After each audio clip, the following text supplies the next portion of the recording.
अंधार आड़क मुहाउछि पड़ोशी देश पाकिस्तान। पूर्वर अर्थनैतिक संकट और खाद्याभाव सह जुझुथिबा पाकिस्तान एवं उत्कट शक्ति संकटर द्वार देश में स्थिति एमिति होइछि जे बहु घरु विद्युत संजोग काटी दिया जाउछि। शिल्प संस्था भी प्रभावित होइछि।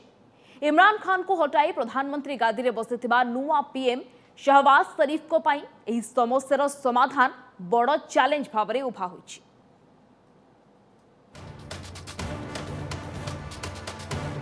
खाद्य परे एबे इंधन अभाव पाकिस्तान रे अनेक शहर रे एबे गुरुतर शक्ति संकट दिनकु दिन समस्या आहुरी उत्कट होउछि जहाँकि नुआ प्रधानमंत्री शहबाज शरीफ पई दायित्व नेउ नेउ बड़ चैलेंज भाव रे उभा होइछि।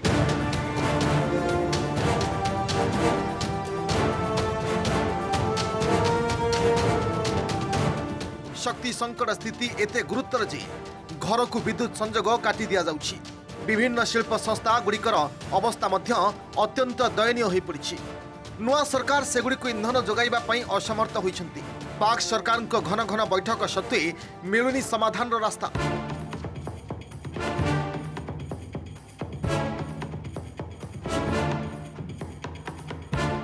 पाकिस्तान आर्थिक अवस्था एवं अत्यंत शोचनीय।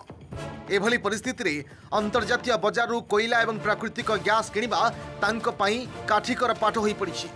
इंधन अभाव 3500 मेगावाट पावर प्लांट बंद होई पड़िछि। एथिसह वैषयिक त्रुटि जोगु मध्य 3500 मेगावाट प्रकल्प अचल होई पड़िछि। पाकिस्तान रे सर्वमोट 35,000 मेगावाट विद्युत उत्पादन होइथाय। सेथिरु 7,000 मेगावाट उत्पादन ह्रास पाइथिबारु गुरुतर शक्ति संकट सृष्टि होइछि।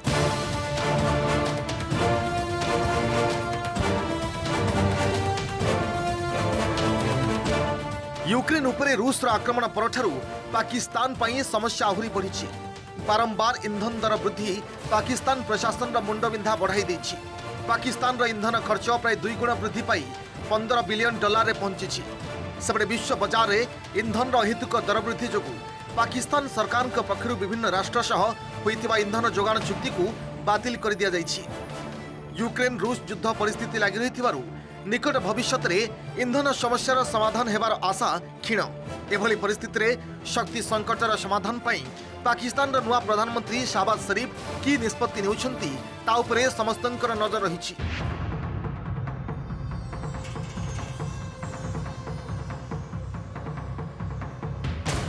पाकिस्तान रे विद्युत संकट घनौथिबा बेले आर्थिक समस्या नुआ चैलेंज सृष्टि करिछि।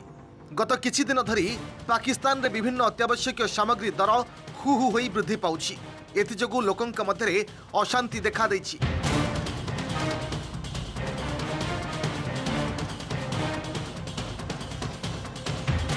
मुद्रास्फीति 12.7% रे पहुंची। एभली संकटरू उद्धार हेबा पई आंतर्जातिक मुद्रा पांठी पक्षरु बड़ धरणर आर्थिक सहायता अपेक्षा रे रहिछि पाकिस्तान।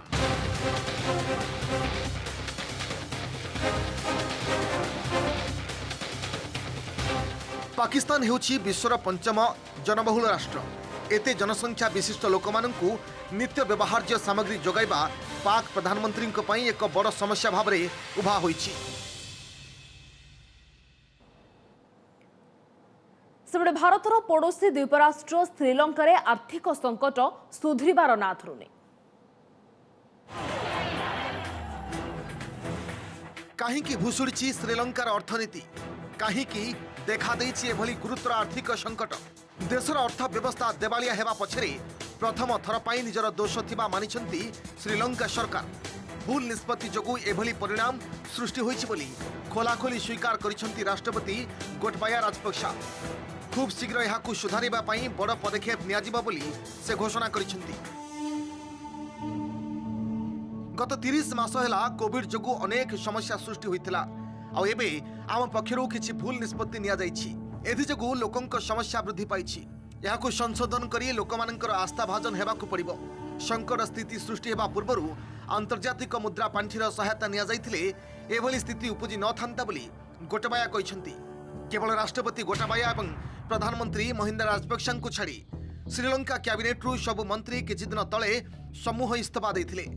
एहा परे प्रथमे 4 जण एवं एबे आउ 17 जण नुआ मंत्री को कैबिनेट रे स्थान दैछंती Gotabaya.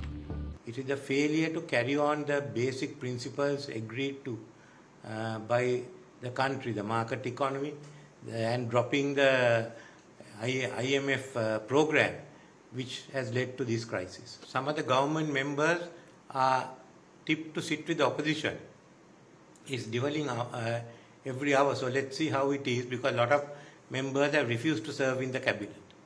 And some members have been dropped, so there will be a crisis there. श्रीलंकार ऋण भार रही $25 बिलियन से $7 बिलियन चलित वर्ष शेष सुधा सुझा पड़ो। लोक मैंने अत्यावश्यक सामग्री संग्रह पर नाकेदम हो पड़ुंट। खाइबा जिनिस, रंधन सामग्री, औषध दुकान रे ग्राहकों लंबा लाइन देखा मिली।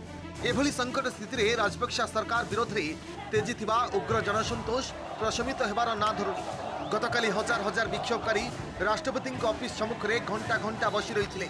राष्ट्रपति गोटाबाया राजपक्षा एवं प्रधानमंत्री महिंदा राजपक्षा इस्तीफा दाबी करुछंती लोके। This is a crisis that has grown up because of a total failure of the government. No, people have come to the streets because there is no petrol, no fuel, no gas. Food items are rising in price every day. Unavailability of fertilizer for agriculture. A whole lot of things built up. And this is a people's crisis, not a crisis of insurgencies or insurrections.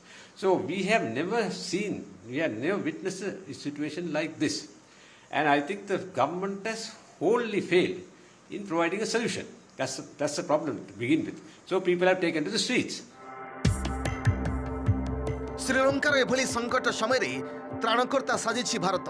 अर्थमंत्री निर्मला सीतारमण श्रीलंका को यथासंभव सहायता जोगाई दियाजिबो बोली प्रतिश्रुति दैछन्ति। श्रीलंका एबे कठिन परिस्थिति देई गति करुथिबारु साहाय्यर आवश्यकता रहिछि बोली से ट्वीट करिसन्ति। श्रीलंका प्रति भारत साहाय्य घोषणा को प्रशंसा करिछि आंतर्जातिक मुद्रा पांठी IMF। भारत पक्षरु एजावत $150 कोटी मूल्यर सहायता दिया जाइछि। सेपटे श्रीलंका तलितलांत हेबा पछरे चीन रो प्रमुख भूमिका थिबा कुहा जाउथिबा बेले बेजिंग किंतु संकट बेले कोलंबोर हाथ छाड़ी दैछि। श्रीलंका को कौनसी प्रकार सहायता सपक्ष रे नाही जिनपिंग सरकार। Bureau report OTV।